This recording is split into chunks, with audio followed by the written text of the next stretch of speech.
Em 1907, o editor de uma revista francesa chamado Pierre Latif encomendou para o escritor Maurice Leblanc que criasse uma personagem francesa que fosse para a França o que Sherlock Holmes era para a Inglaterra.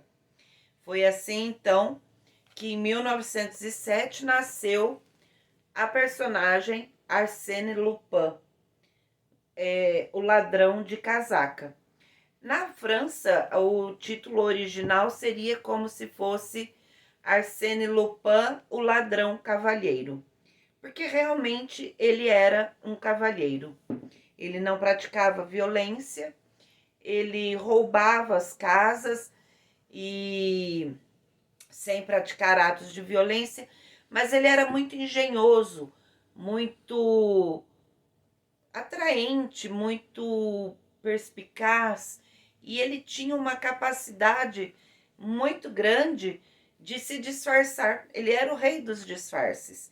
Então ele se disfarçava muitas vezes de pessoas totalmente diferentes dele. E este livro aqui, ele tem 9 histórias. Ele começa dentro de um transatlântico indo em direção aos Estados Unidos. E Lupin está dentro deste transatlântico. O opositor do Lupin é um inspetor de polícia chamado Ganimard. E o Ganimard é muito interessante que, ao mesmo tempo que ele precisa perseguir, capturar e prender Lupin, ele também desenvolve uma espécie de síndrome de Estocolmo. Ele tem admiração pelo Lupin. Isso é muito interessante. E tem um momento em um dos livros que o Sherlock Holmes, o próprio Sherlock Holmes, aparece para investigar e tentar também capturar Lupin.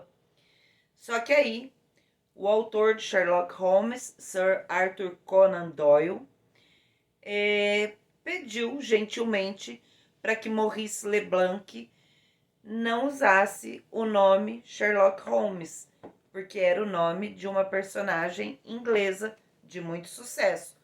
Foi então que Maurice Leblanc mudou o nome de Sherlock Holmes para Sherlock Holmes, que virou uma espécie, inclusive, de narrador das histórias do Lupin.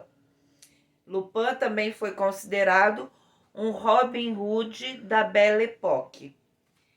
E uma curiosidade que tem no livro do Lupin, vou dar um pequeno spoiler para vocês, ele entra numa mansão para assaltar.